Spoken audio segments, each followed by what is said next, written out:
All right. I have no clue what happened. It just seems like OBS had a bit of a panic attack. So my apologies for dropping off there. Let me get my screens rearranged and hopefully we can get this going again. I'm not sure where exactly it cut off. So let's see. We were working in Fusion to create this little screen here, and I believe I was trying to explain a bit more about how Fusion works, so let's get back at it. When we last left our heroes, I had disconnected the OBS layer from this composition because I really don't need it. It's not being used in any useful manner in this since it's just a camera shot. The merge node, as we discussed before, will take two different components, well, three really, but I can take a foreground and a background, and in this case my camera is acting as the background, and that has established the canvas for this composition. This particular clip is in 4K. If I were using a background node, which is another method that you can use to establish a background or to establish a canvas, you can put things in different resolutions if you'd like to.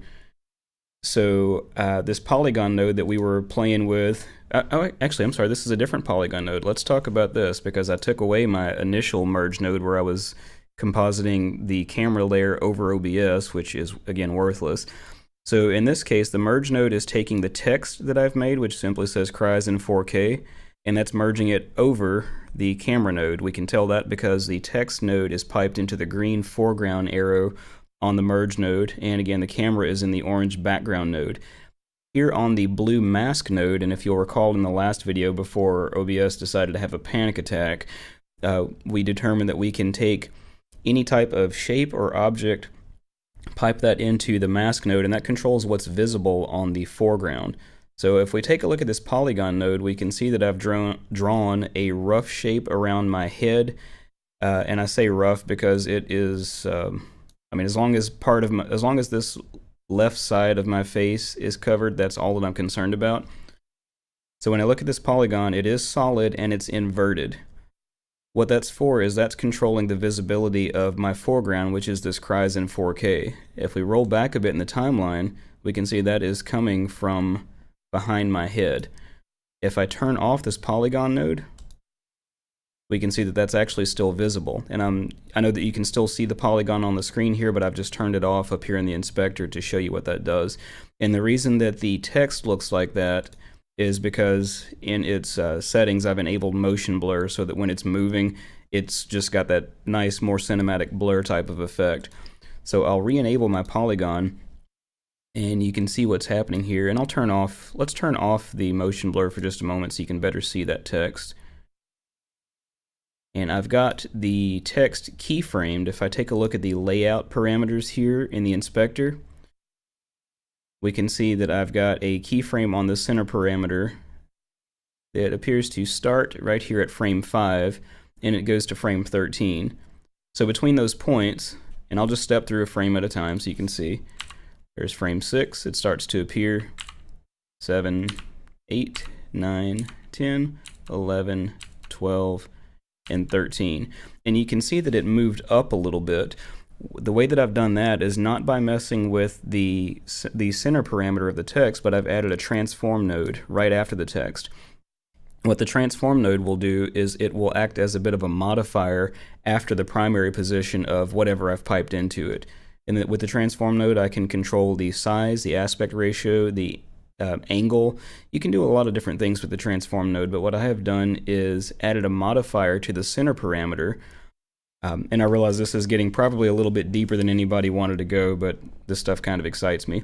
I got there by right-clicking the center parameter and choosing Modify With, and I chose, good morning, Batman, and I chose to modify it with Shake. So if I look at the modifiers section here, we can see Shake, and I am adding a modification to the center parameter of this text node to fluctuate between 0.474 and 0.515. Now those numbers may not mean a lot to you, but in this composition, 0.5x means center, and 0.5y means center on both the x and y axis.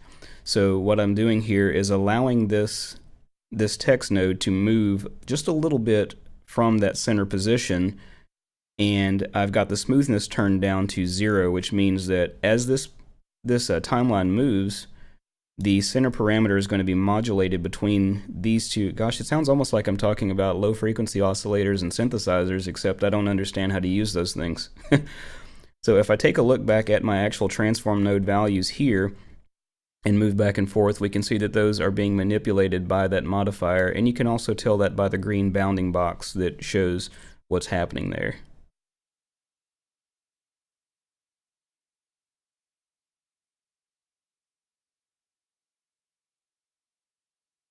So going back to our text node here, and I will turn on my motion blur again. Let's see, Pat, did you add the texture to the text? No, in this case I didn't. This is actually just a font that is called Plane Crash, and it just looks like that naturally. Now, if we wanted to add some texture to that, you can easily do that by just throwing in a, what do you call it? Like, let's say you downloaded some type of grungy texture from a graphics website or something to that effect. Excuse me. You could use your text to mask that grunge texture. Matter of fact, let me see if I can find something real quick, and let's see if we can make that. You know, this mechanical keyboard sounded like such a good idea. Or seemed like a good idea when I got it. But then every time that I'm trying to stream or do a recording, that is so audible. Looking at a few textures on my other screen here, I have found one that I will download. And as Casey Ferris would say, I'll save it someplace pro like my desktop. Let me save this composition before I destroy something. And I will drag that image into Resolve. I'll just rename this node as texture. And if I'm honest, I don't necessarily know exactly what I'm doing here, so we're gonna try to figure this out together. I'll put this in my viewer on the left so we can see what I'm working with. And let's add some text. We'll just get some plain text in this case. Test text. And Open Sans is fine. Let's just see what this looks like right now. We'll size this up. And I think in theory, let me see if I can figure out the best way to do this. I want to use the text to mask this texture. And that's kind of working, except there's something over here that is not. Let's see, why is that not working?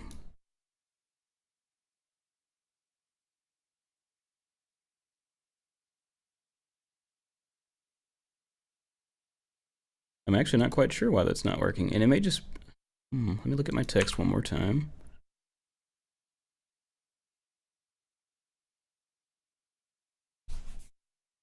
You know, Cherry Blues, I don't recall what's in this. I've got an AOC keyboard, and I think it was Blue Switches, but it was some other brand. When I looked at the keyboards, I went to Best Buy just to try some out because I actually didn't know what kind of switches that I wanted, and just tried a whole bunch of different kinds and found one that felt right, but then I looked at the price tag. So I just ended up going on to Amazon and finding another one that had the same type of switches in it. Let's see, add a bitmap mask between them, set it to luminance. That may work. Let's see. Worth a shot. And for some reason that's going into the mask node. Let's see, I actually want to pipe this into the input of the bitmap. And there we go. And that's better. Thank you for that tip. I'm not sure why that was acting that way, but that helped greatly. Bitmap mask did the trick. And of course, let's see, we're looking at alpha. Now, since my text is just plain text, the alpha is fine because it's either on or off. There's not a whole lot to do there. I can add a soft edge to it if I'd like. Matter of fact, that's kind of cool. So I could take that, and now you got me curious. Let's see if I can add a merge node, and I wonder if I can take this same text. I'm trying to think about how I could do this and take this blurred effect and put it on beneath one. So where did I do that soft edge? This is where it gets dangerous. I guess what I would do is take this bitmap node and create an instance of it, which I can do that by copying and Control-Shift-V. This makes an exact copy of this bitmap node, and all of these parameters in the inspector are linked to the parent. So if I change it on the parent, I guess this is kind of like automation items in Reaper. But I can also de-instance. So in this case, if I wanted to, I can right-click soft edge in this copy and de-instance, which I think I did that backwards actually. Oh, that's fine. So I can add a soft edge to this one on the bottom, and then I can pipe this one with a soft edge of 0 into the top, except it keeps wanting to go into the wrong input. There we go. And if I take a look at that, I think I may have it backwards. What have I done? Soft edge is 0 there. Oh, I think I see. What have I done here? That works. That doesn't work. Yeah, I'm breaking stuff. That's strange. I guess I expected that to be an exact copy, but it's not working. Why are we not working? As you can see, I don't claim to fully understand all of this stuff. There's some things that I don't quite get. I'm really not sure why that's not working there. But I suppose I could also run another instance of this texture. Maybe try piping this into... I need to copy the texture too. Gotcha. You're on top of it today.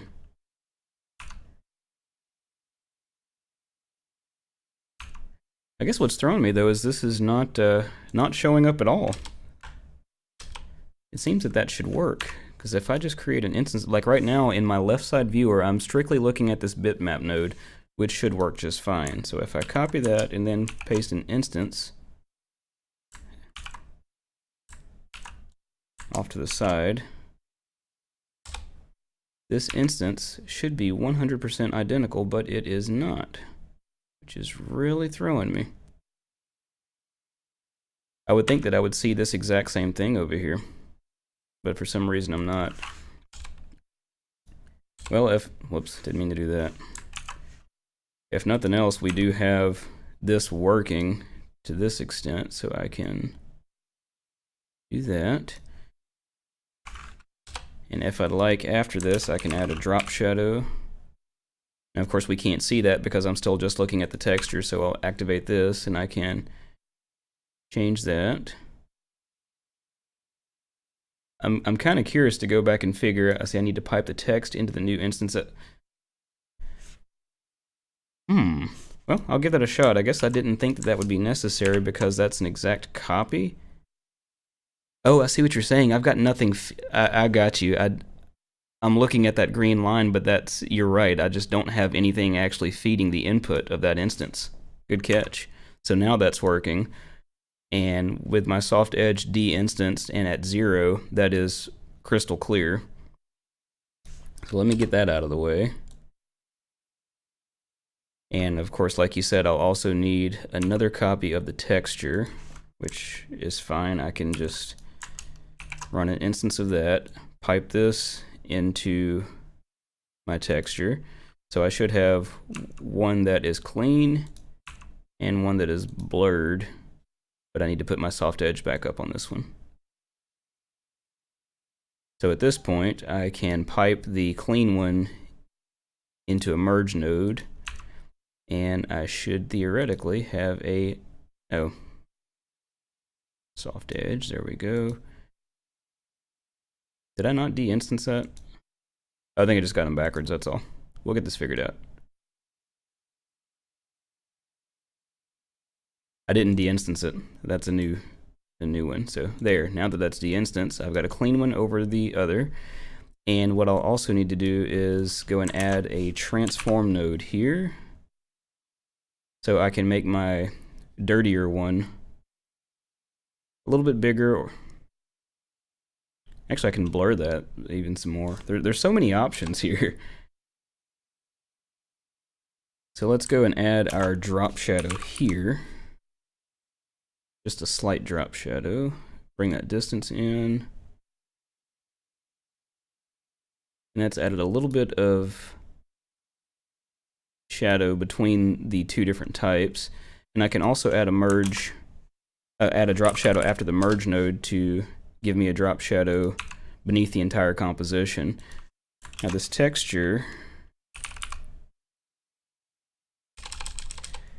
let's try adding a transform node in here. Now with your transform node, you've also got this parameter here that says pivot, and what that's for, let me close my other one here and we'll just look at this part.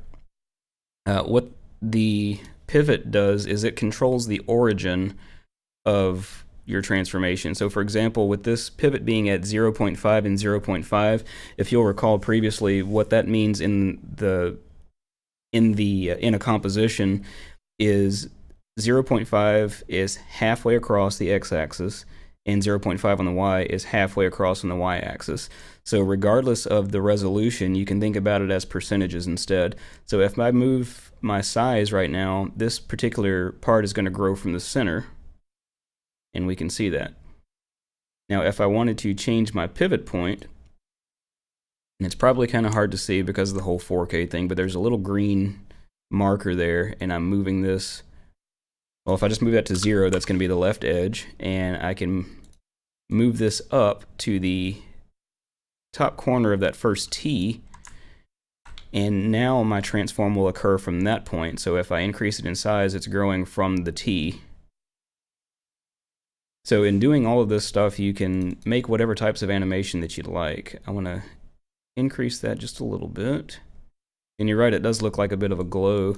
Now I'm running out of space here, so I'll just move my stuff over. And none of this is actually merged in with my main composition, so you can use this as a virtual playground and do whatever you want just to experiment with some stuff. I can go after my transform node and add a blur node.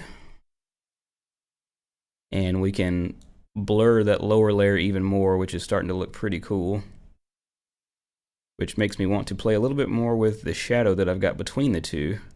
I want to use this this shadow really just as more of a bit of a dark outline.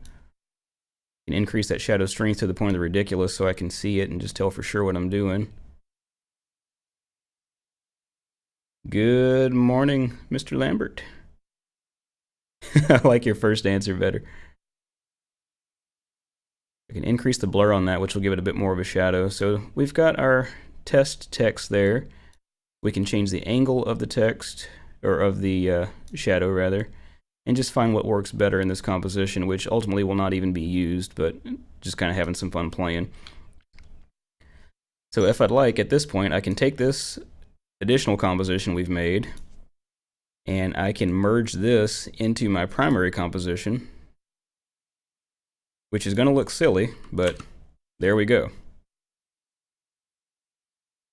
Now I can invert that. Well, I don't really want to invert that, but let's say, for example, I wanted to put this behind my other text. I can just take this merge node here and move it back and pipe it in back here instead. I think I missed. Pipe that into, I may not have it actually in the, yeah, it's in there. So if I pipe this into the merge node here, for whatever reason, it is not working. What have I done here? Oh, I don't actually have this in the line. I see what I've done now. There, now I've actually got it in there. It looked like it was in there, but it actually wasn't. So now this text is between my other text and my face. And if I'd like, I can take this same polygon that I've got over my face, without having to duplicate it. I can just simply route it into the merge node's mask input there. And just like what we did on the other, let's see, I can add a transform node after the drop shadow.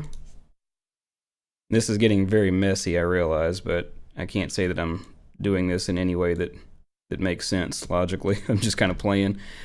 And now I can start to animate that, but of course my polygon is not made for this. I could animate that onto the screen if I wanted to. But just for the sake of, I guess, getting back on task, granted it is fun to play around and do this kind of stuff, because you learn a lot just by getting into Fusion and playing. I want to delete a bunch of this stuff and get back to where we were. So we've got our cries in 4K animation, which again is just done by animating the center parameter with 2 keyframes, allowing Resolve to make up what goes on in between those, and then I added a transform node after the text to give it a bit of a jittery effect. And then it animates itself back off. Now, one thing that I like to do in this for my animations is I've only keyframed those 2 points at the beginning to have it come from behind my face and back out. If I go to my keyframes editor and focus on my where is it? My text node, which is here, you can copy these keyframes and then paste them to the end and invert them. So it's just a little bit of a magic trick that I have learned to keep me from having to do the same thing multiple times. I've gotten no editing done on this, but I am having a good time with this. So moving down the timeline to where I left off on this, and I actually haven't done any more compositing in this yet since I haven't finished editing, but I can show you kind of what I would do on some things. Let's take a look at this one here. This particular part of the video, I'm showing some parameters inside of the Reaper preferences, and since this is 4K, and I'll full screen this for a moment, with this being 4K, a lot of people will have trouble reading this. So you'll notice I've got a gap in between my top layer and my bottom layer. The top layer is just my circle down here at the bottom that I can turn on or off if I'd like to. But I like to stick a bit of a space between that so I can add adjustment clips. If you're familiar with, what's it called? The name is escaping me because I've never used it. Adobe Premiere, they use adjustment layers, and Resolve has adjustment clips. So I have created another layer that I call adjustments, and what I'm using this for is if I go to my effects pool, I've got my adjustment clip that I can add here, and this will simply act as a modifier for whatever is below it.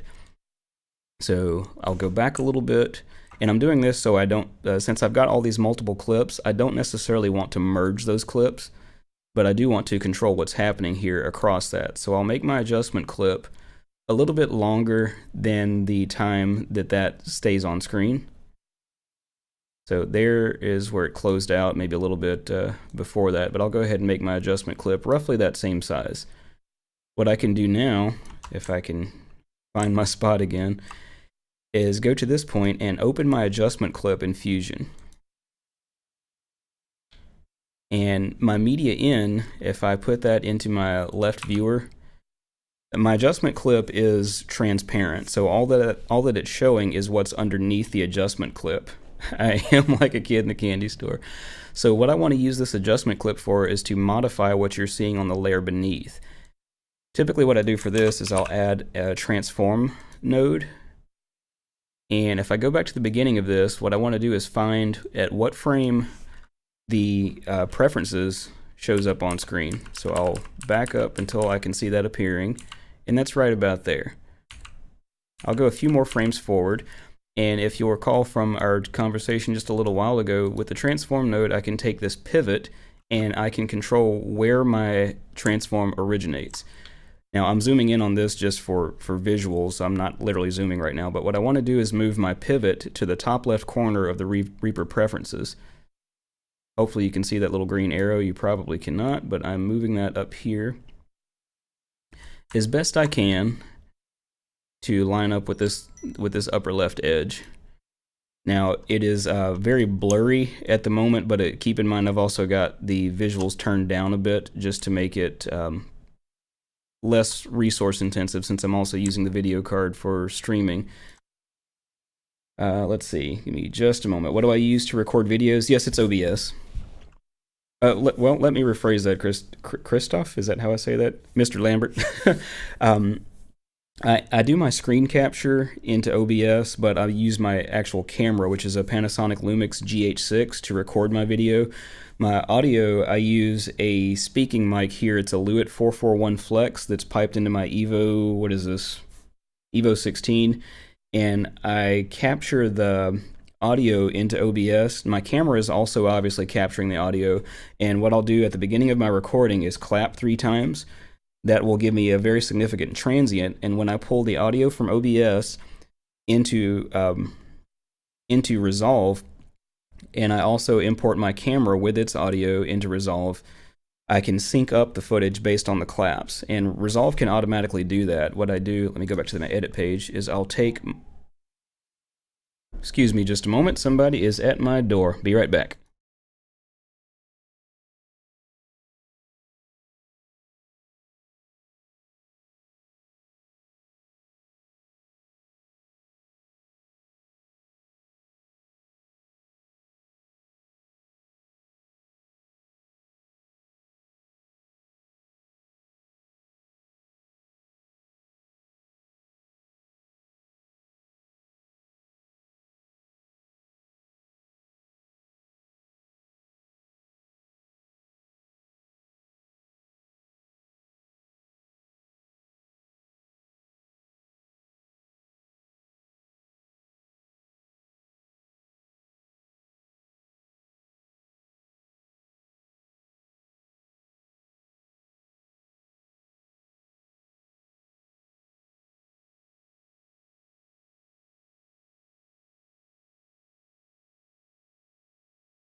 All right. Okay, that was a friend of mine stopping by to return one of my microphones. This is the, what is this thing?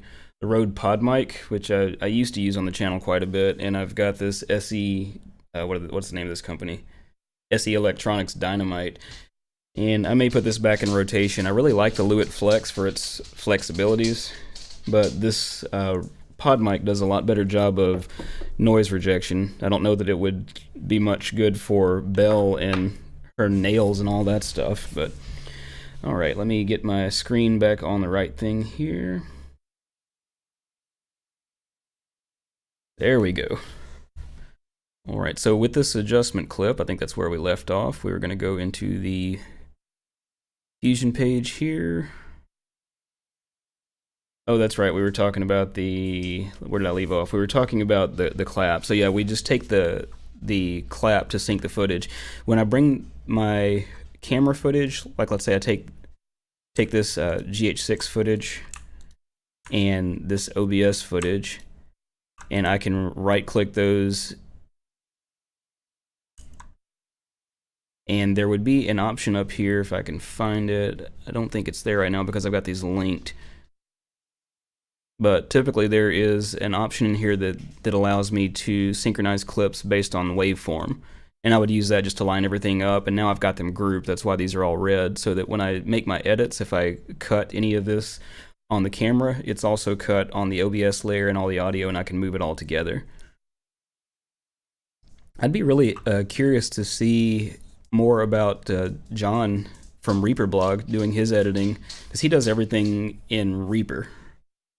And I've got mad respect for that, because just with everything that I've learned to do in Resolve, and of course I'm still learning, I've got so much more capability in here, and I am absolutely amazed with what he does in there. So I've got my pivot point now set to roughly the equivalent of the upper left corner of this preferences, and we found the frame that we want to have this get a bit larger. So what I'll do is add a keyframe here on my size parameter. And now I can start to increase that, and I think in most cases around 1.75 is sufficient. I'll go back to my main screen and test that. And that would look pretty good there, and my face is not obscuring enough of this to matter. In some cases I might want to move that just to make 100% sure that everything is visible, which I can change that parameter too. So we'll open this back in Fusion. Now, one thing about this is I can click Fusion, but without actually, if I just click Fusion by itself, it's going to affect the top layer. And that is not what I want to work on right now. So what I'm doing to explicitly work on this adjustment clip is right-clicking it and choosing Open in Fusion Page. So given what we've just seen, I actually think that I'd like to move this over to the left a little bit, and we can see the bounding box of what the original screen looked like. So I've got my keyframe here, and I also want to place a keyframe on my center parameter, and we'll move this a little bit to the left. Now what I'd like to do, and I'm running this at 24 frames per second, and I think I'd like to take this back maybe 8 frames. So this option here is, this text box here is showing me what frame I'm currently on, and I'm just going to put a -8 there to take me back to frame 41, at which point I will take my size parameter back down to its default, and that has automatically keyframed that, and I also want to take my center parameter back to its default. Now if I go back and play that, it should animate itself up. So let's see what we've got. It says Media, and under the Media Item Button section, enable volume, and it didn't. So let's see what I broke. I think maybe I missed a keyframe. We'll open that in Fusion.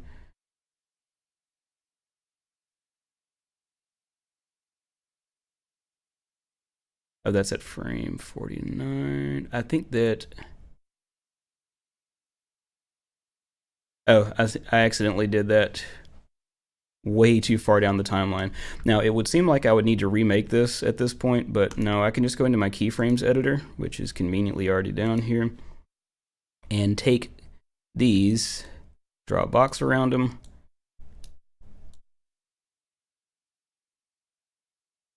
and just move them back towards the front. I just need to find where that actually needs to happen. So let's turn off that transform node for a moment and figure out where this actually needs to happen. I don't know how I did that. I guess I probably got mixed up at some point once I went to the door. Right about there is fine, so I'll take these, we'll zoom in a bit, and just move this back here so that it's lined up. Now that should work, so if I go back, give that just a few seconds to cache a little bit and see if that animation works. Go to Options, Preferences, Media, and under the Media item, and you know why that's not working? Because I have my transform node turned off. Bit scatterbrained today.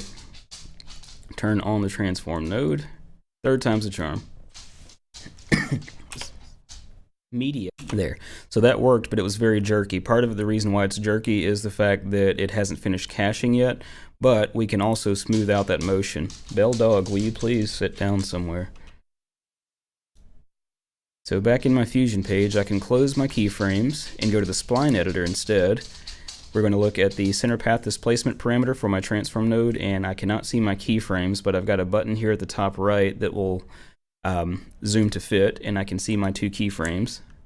I'll select all, and I'll just hit either, I can hit the letter S as in Sam for smooth, or the letter F for flat. Either one will do the same thing in this case. So that has changed that from a linear animation to a smooth one. And now what I'd like to do is find where I want to animate this back out, which actually would require me probably listening to it, but I think I can just go down the timeline and see when I close that. So find approximately when I take the control off screen.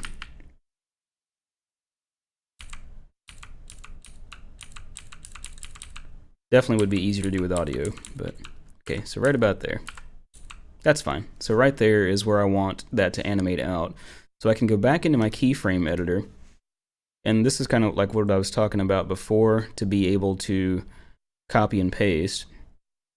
So I'll go back to the beginning, and I want to grab these 2 keyframes, and I've learned to just do this 2 at a time. I don't, just for the sake of making sure that it's accurate. I've made too many mistakes by doing it the other way. And I want to go back 8 frames, And now I'll paste this. And you can see that there's something strange going on with my animation, but with these two now selected, I can press the letter V to invert that, and that has reversed my animation. And then I'll do the same thing with these, with the other parameters here.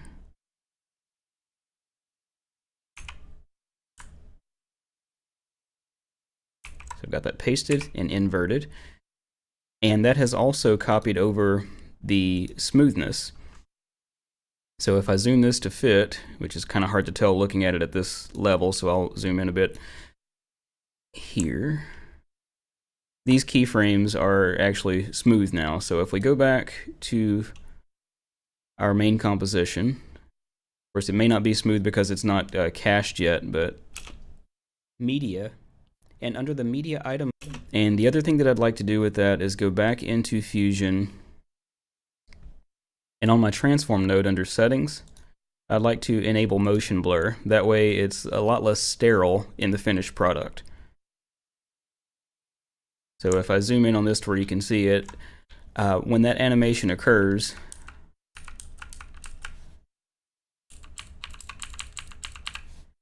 let's see here, when that animation occurs, we're just stepping through it a frame at a time right now, which is probably too many. Let's try just playing it. And the default is, and again that's jerky because it hasn't cached this yet. Item. We have, I've got something going on here with my keyframes. I think I may have inadvertently made a bunch of extra keyframes, so I'm going to go back and just make sure. Yeah, I've got a few here that I think I did some accidental key presses, so I'm going to delete those out, and now I've just got my 4 keyframes. There's the animate going in,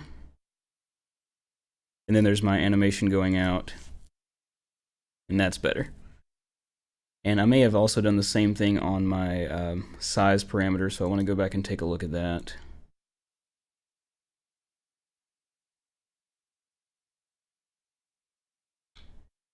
Hey Adam, thanks for dropping by, bud. Yeah, I'm not sure what I've done here. This one's looking kind of strange. I think all I want to do though is just I think I'd like to somehow I've managed to lock those. Probably wouldn't hurt to smooth those out too. But I think that'll work. I mean, that's good enough for what I'm looking to do. I'm essentially just wanting to go from my full screen Reaper to zoomed in on that particular part, and then smoothly animate it right back out as needed. I really want to give this time to cache so you can see the actual animation, but hopefully you can see a little bit of the blur there. What is up, Mr. Gilman? And that motion blur on the zooming out just really helps to sell the effect. And once it's back to normal, it's perfectly clear. Let me see if that'll actually play. Top of the item. We'll close this dialog and go back to the project. And to clearly, we'll have to give it a moment to cache, because I really want to show you that. And I know there's a plug-in for doing this stuff, but I just assuming you're talking about doing those zooms and things. I know that what's his name?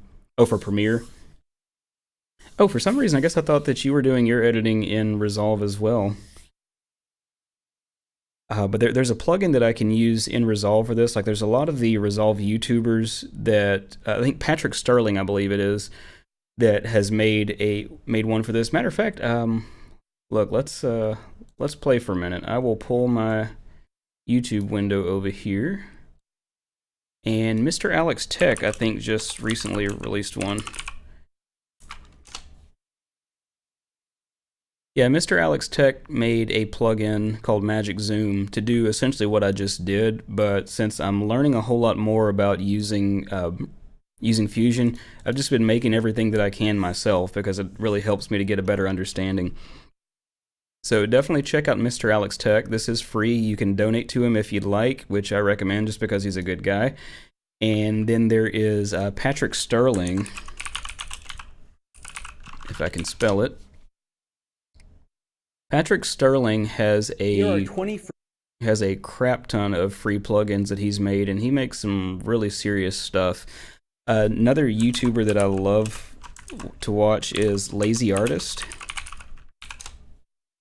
And Lazy Artist's channel, he shows how to do effects in Fusion, but most of his videos are like 1 to 2 minutes long, very much to the point, and he's got an interesting sense of humor.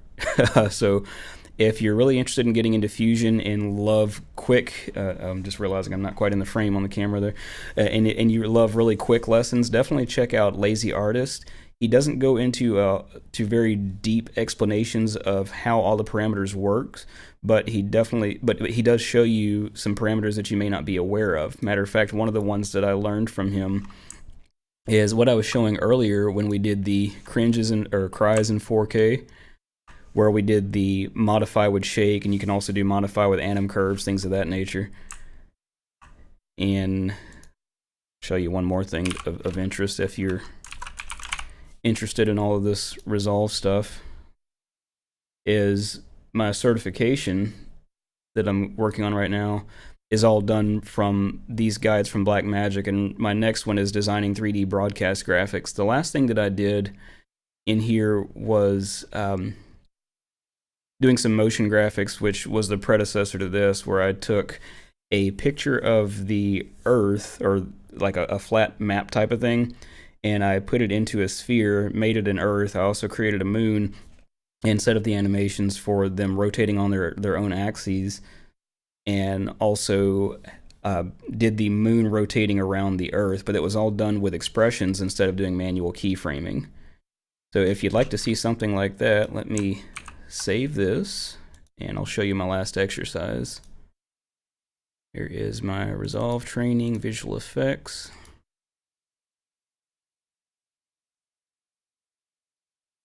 And now I have no clue if this is going to cause OBS to have a panic attack or not, but we'll see. What you're looking at right here is a 3D composite with Steve Vai. This was kind of a fun one, because if we take a look at what we're actually working with in this, we've got the band, which performed on green screen, and did a little bit of color correction, because without it, let's see here. This is with the color correction.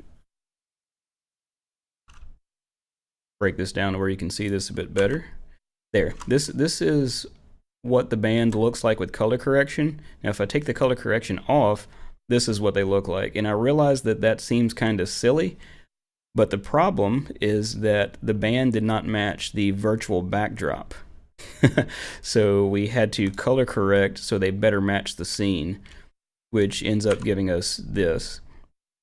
So if I go back to this color corrector and turn it off, see how much more the band stands out against this backdrop.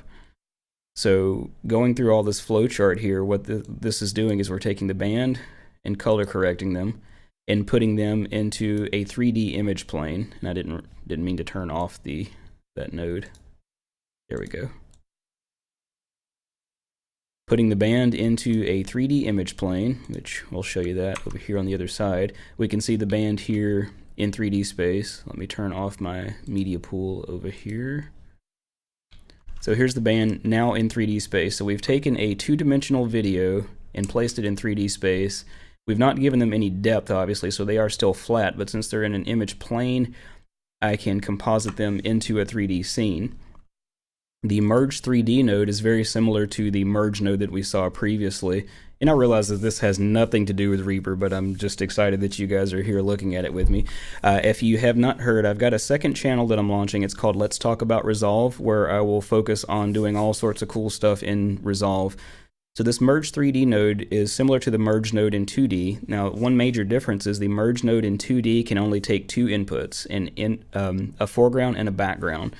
The Merge 3D can take as many as you throw at it, but it's often customary to use multiple 3D Merge nodes to separate out your different components, like your lighting, your virtual cameras, and stuff. But since you're in 3D space, the concept of foreground and background no longer matter in the sense that it did when working with a traditional timeline, because you can work with the Z position parameter, which is your depth, and that controls front and back. But it's also controlled based on perspective, because I've got this 3D camera here, And if I take a look at the transform controls on my camera, and keep in mind that we're looking at the final output here in the right-hand viewer, I can start to move my camera around in 3D, but of course I'm limited to the confines of those other items. So you have to be really careful with your camera placement if you're not working with a literal 3D scene.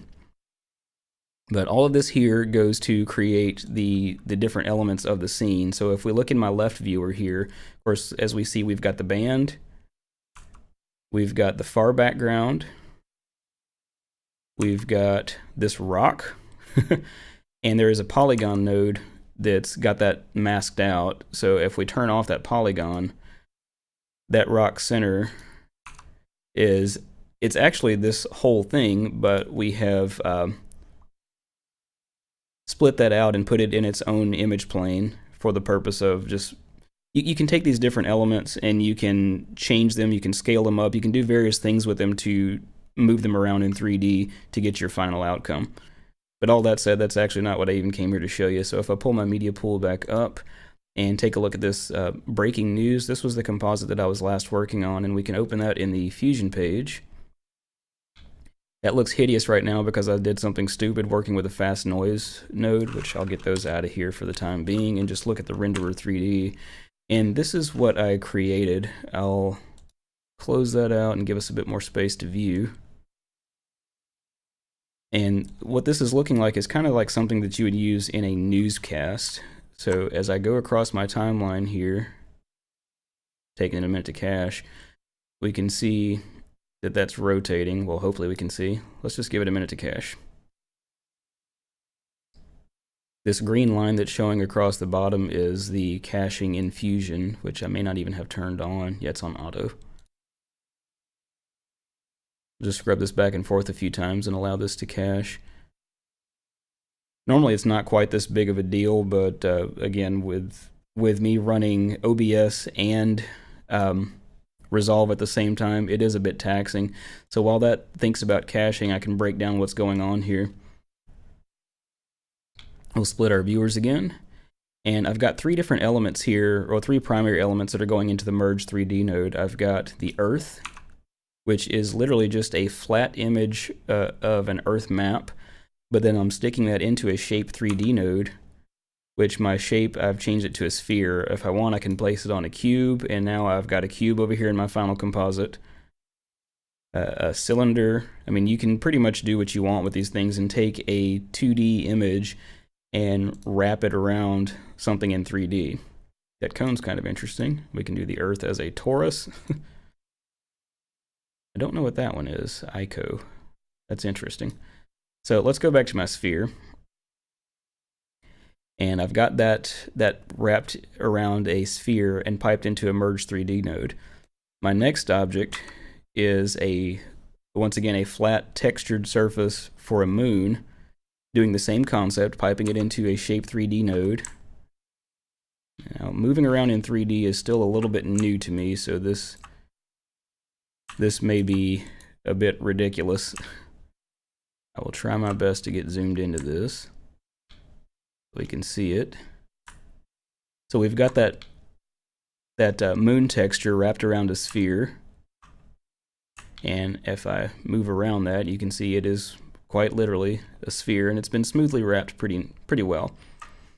Then I've got this streaks, this was a PSD file that I just imported to make these streaks, and I've put that into Shape 3D as well, which is a sphere. Zoom out to where we can find it. And this is it here. Now after my streaks, well, if we take a look at the streaks, there's a couple of things of interest here. You're right, I can hit Control F and that will scale it to fit, but in some of these things, they're a little bit too little. Now I've increased my base subdivisions on this because if I take it back to its default, we can see that that's a little bit more jagged than I wanted. So I increased it to make sure that the streaks are pretty smooth, and it is. Now I've also increased the size of my Shape 3D, which that's under my transform setting here. My scale has been changed, and I've got that set to wrap around the Earth. I've got my moon, if we can find it. Let's put that back up here. I've got a transform node after my moon, and that is set to scale that to a certain, well, I'm actually using this for the rotation, and I'll park on this for just a minute. I'm taking the Y rotation parameter of the moon, and I've got that set to time, which will take my, essentially that will take my frame times 1, and I'm subtracting 10. So that's removing 10 degrees just to make sure that I've got it where I want. And that is, instead of keyframing it manually, is moving my moon based on the frame.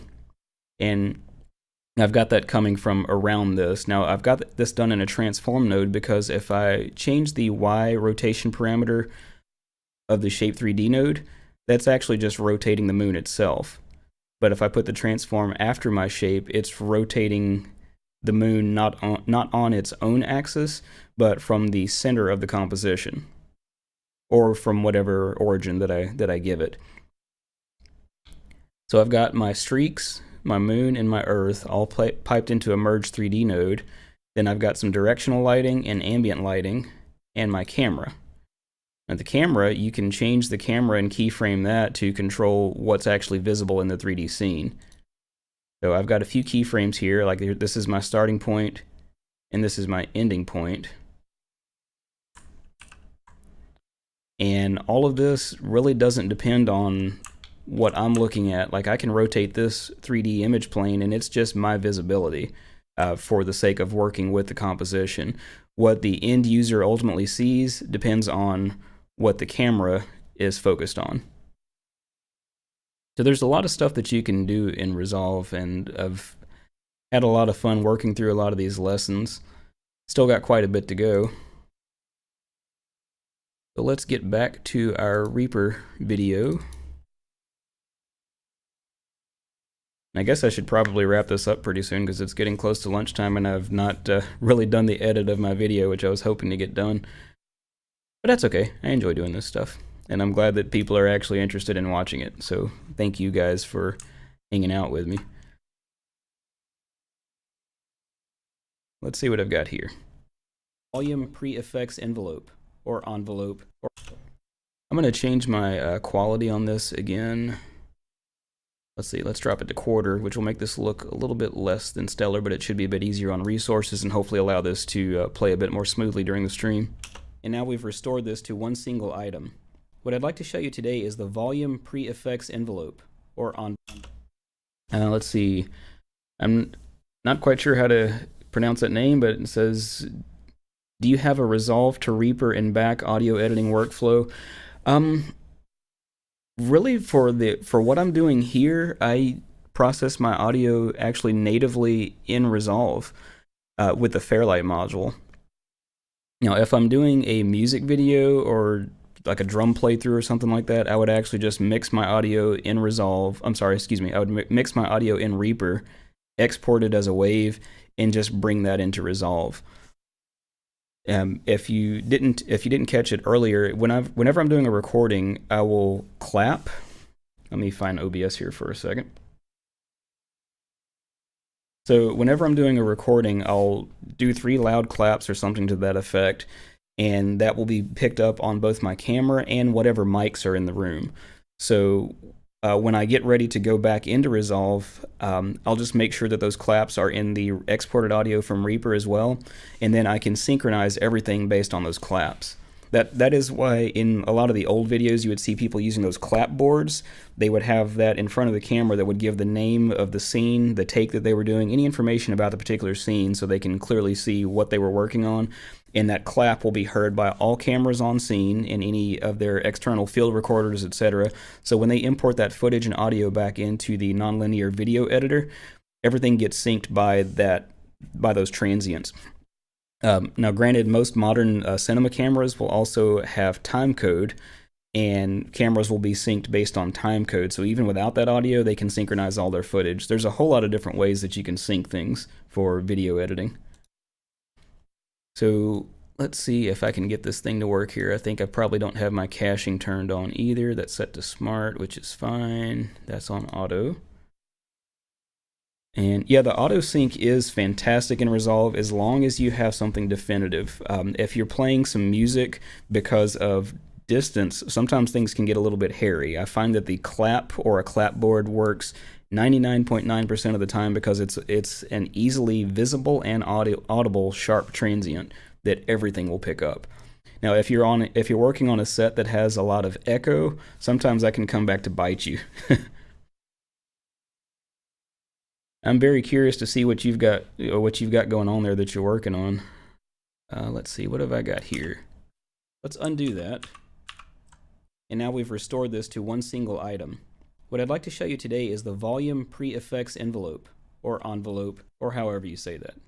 This envelope is done at the track level, so I can access, and I talked about this earlier on, but the reason that my footage here, for anybody who may just be joining, looks very washed out is because I record to a vlog profile. It's just a flat color profile that essentially acts as a digital negative. And for anybody who's worked with old school cameras, you got your negative and then you have to take it into your photo room, so to speak, or Lightroom, whatever you want to call it, and expose it how you want.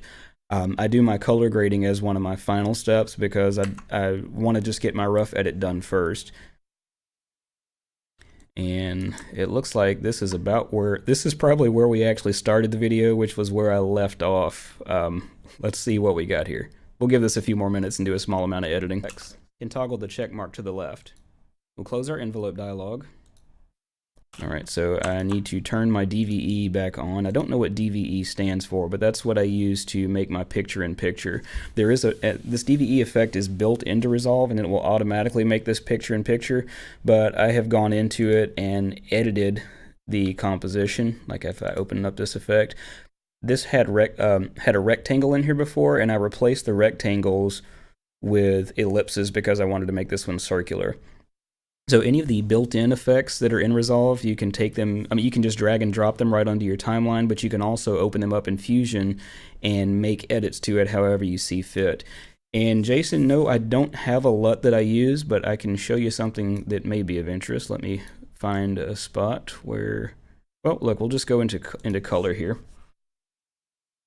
Actually, we'll go back to the beginning because that is a very good place to start, and that's somewhere where I'm full screen and you can see it. So if I open this up in the color page, I look so silly. One thing that I would usually do on this is open up a secondary node after my first one. I'll rename that and call it CST, which that stands for Color Space Transform. And yet, now let me explain one thing. What you can do in Resolve is I can right click, I can go to LUT, and I'm running Panasonic. I can easily go down to Panasonic Vlog to V709, and that has instantly done this, but that's still not quite the way that I want this to look. So I want to disable that LUT. We'll go back into my Color Space Transform node and actually drop a Color Space Transform on here. My input color space is Panasonic V Gamut, and you can see this starting to change as I change these parameters here. My input gamut, or gamma rather, will be gamma. I think I did 2.4, or should I just choose Vlog? There's Vlog, I can do that. And then my output color space will be Rec 709. My output gamma will be gamma 2.4. And if I turn that off, I'm totally washed out. If I turn that on, it's a little bit better. But I want to do my color space transform kind of at the end, then I can still go in and make some edits to my primary here.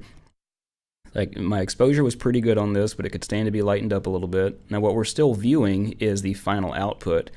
But anything that I do in this, since this is a serial node, it will feed the final output as well, or the next node I should say. So with editable splines, I can go in and start to brighten up the image a bit. And I've got a lot of light on the side of my face, so if I want, let's just say, for example, I want to add another serial node here. I can go and add a polygon, no, what do you call this? A circle, that's the word I'm looking for. And go in and let's just say we want to change this up a bit to better work with that side of my face that's a bit too bright. And I can control the softness on this and everything. But now that I've got a mask on this, I don't know if you can see this, but I'm only working on what's in that circle. So if I want to take a whole lot of highlights out of this, I can take my gain and start to reduce it, and that is darkening that left side of my face a bit more. Now if I click away from there, we can see the effect that that's had, and that looks a whole lot better, but I'm only working on just what's in that circle, which is pretty cool. I can double click this and turn it off. No, that doesn't work. I forgot how to disable a node. I think it's Alt-D. No, that's all of them. Control-D. There. So if I disable that node, you see how bright my face is there. And if I re-enable it, now I've got a bit of a harsh edge there, and that's too much. So I can fix that in a couple different ways. I'll need to go in here, and I can better define what I want to affect, but I can also change the softness parameter to give it more of a natural fall off. A smarter me probably would have done a more defined shape on that. And as Jason is saying, because he's going through some of the color grading tutorials right now, Shift H will highlight and show me explicitly what I'm working on. So there's that. And I've still got a bit of a harsh edge there, but that may just be that I've taken down way too much. So let's turn my gain right back up to the default. And if I turn this down ever so slightly, we just want to knock a little bit of the edge off of that.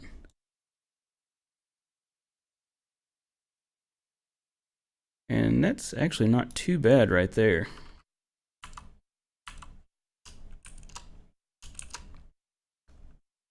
So if I turn that off, my face is really bright. Turn it back on, face is fine. Now, a smarter me, if I actually wanted to keep this, I would take this this polygon and track it. Let's see how long of a clip this is, and we maybe can do this in real time. Yeah, let's give it a shot. So I'll go to my tracker, we'll use that same polygon, and just see what happens. So within a matter of seconds, I've tracked based on that polygon. There's enough contrast in here to easily do that, so it's tracking all kinds of parameters in here. And now if we go back through that same screen, we can see that circle is moving a little bit with my face to follow that track. And that's actually a pretty nice grade, I think. Is it perfect? No. In one of my previous videos, I showed how I prefer to use volume knobs instead of volume, but you can see how that is compared to the next ungraded clip. So going back in my timeline, let's see, where is the timeline button? There we go.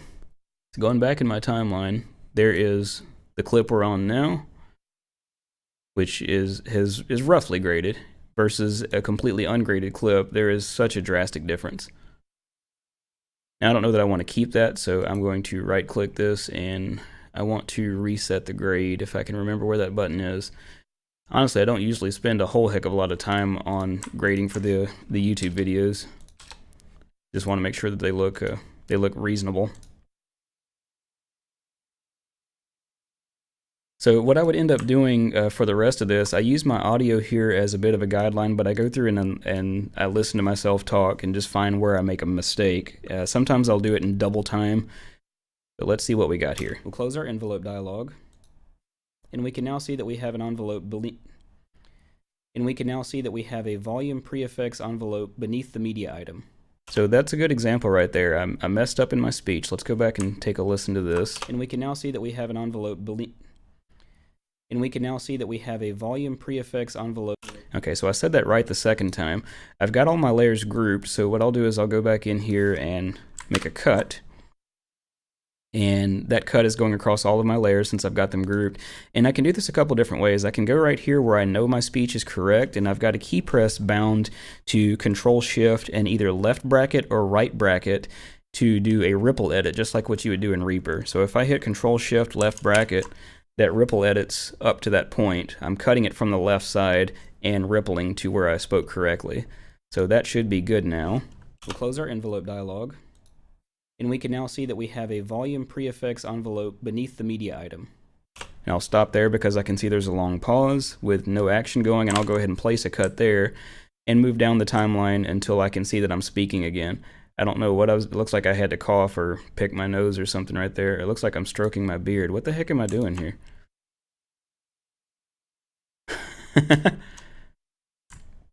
Got that classic Yaphet Kotto, or was it Yaphet Kotto? No, Forrest Whitaker. I get so many Forrest Whitaker faces in these videos. That's great right there. Right there I start talking again. So what I do in this case, since I've already made my trim, is I would just find where I start speaking again and go ahead and ripple edit that and take a listen to the next piece. I can draw freehand on this. I need to get this back to where I can see. Not that it even matters what I'm looking at this point. I can draw freehand on this envelope by holding Control or... Messed up again. I can freehand draw on this envelope by holding Control on the PC or Command on the Mac. That sounded like a pretty good one there, so let's ripple delete and see what comes next. On the Mac, and left-clicking and dragging. You'll notice as I draw, the waveform is visually affected. Okay, and it looks like I stopped midway probably to gather my thoughts. Let's find a good point there. And I will likely go back and do a zoom in on that. I don't know that it's really necessary for something like this because you can see that on any screen. It's not something that you have to read. Go back just a little bit and take a look at that full screen and see what we got. And left-clicking and dragging. You'll notice as I draw, the waveform is visually affected. And in the unlikely event that somebody is just chiming in, the reason that that footage looks terrible and that it's a bit jerky is because I'm streaming and editing on the same computer, which is a little bit resource intensive. Actually, I'm kind of curious to take a look at the task manager and see what we got. CPU's fine, I'm not running much on memory, but my video card is working a little bit hard.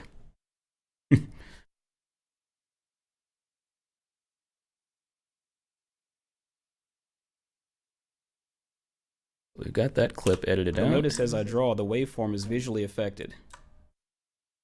This has the same effect as moving the volume. This has the same effect as moving the volume knob on the media item, except I can control it at every single point along the path. Alright, so that sounds like a good take, so I'll go ahead and trim that out.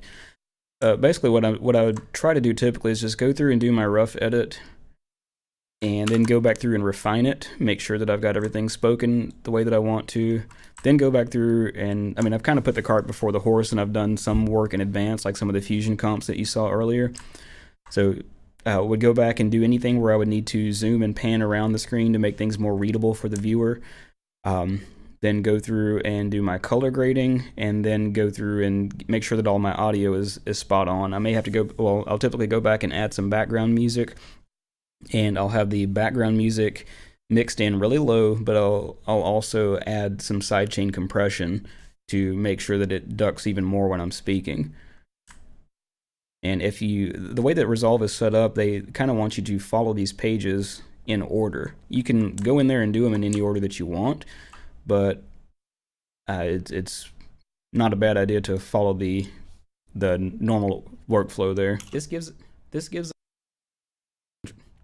don't know what happened there. This gives us the same effect as I must not have liked what I said here. The same effect as moving the volume knob on the media item, except I can control it at every single point along the path. So why did I retake that? This gives us the same end result as using the item This gives us the same result as using the item volume knob, except we can... Okay, I must have liked what I said better here, so I'm going to leave the previous version there until I can get this trimmed and kind of synced up and see what the difference is. Now, instead of doing that ripple edit and chopping like that, I can also put this in trim mode and grab the left edge of this portion of footage and just drag it like that. Much like Reaper, there's a whole lot of different ways to do many things in here. This gives us the same result as using the item volume knob, except we can control it at any point along the media item without having to split the item. Okay, I think I liked that because I mentioned splitting the item, so it has the same effect. We'll go back and delete this one and let that ripple. Form is visually affected. This gives us the same result as using the item volume knob, except we can control it at any point along the media item without having to split the item. And I realize that this shouldn't bother me, but that little bit of a gap right there in my speech is bothersome. So I can fix that by using that same trim edit mode. Item volume knob, except we can... So I'll grab this right edge of the part that's leading into the next, and we'll trim it back just a little bit and see if we can get that to sound natural using the item volume knob, except we can control it at any point. And that's pretty good. So I'll go ahead and grab this split between the two and add an audio crossfade just to help smooth that transition. Item volume knob, except we can control it at any point along the media item without having to split the item. That worked. The media item volume knob is global for that item. Okay, so we can just go ahead and ripple edit that. The media item volume knob is global for that item, whereas the envelope can control single hits if that's your and messed up that. The media item volume knob is a global parameter. Looks like I messed it up a few times. Whereas the envelope allows you... And there's the tornado sirens. The media item volume knob is a global parameter for that media item. And if you're wondering why I'm not panicking about the tornado sirens, they go off at noon every Saturday for testing, and if it were a real event, I mean, I've got a 50-50 shot of making it whether I sit in this room or going to a quote-unquote safer place. So we usually just kind of keep doing whatever we were doing. The media item volume knob is a global parameter for that media item, whereas the envelope allows you... One thing that I don't... Okay, so that seems like a good take there. For that media item, whereas the envelope allows you to control the volume of individual hits if you'd like.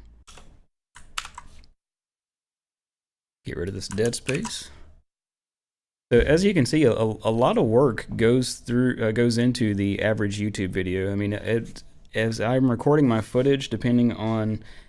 Let me find my... There we go. When I'm recording my footage, depending on how much I stumble over my own words, I may have anywhere from 15 to 30 minutes worth of video to make, say, a 5 to 7 minute video. I whittle down quite a bit.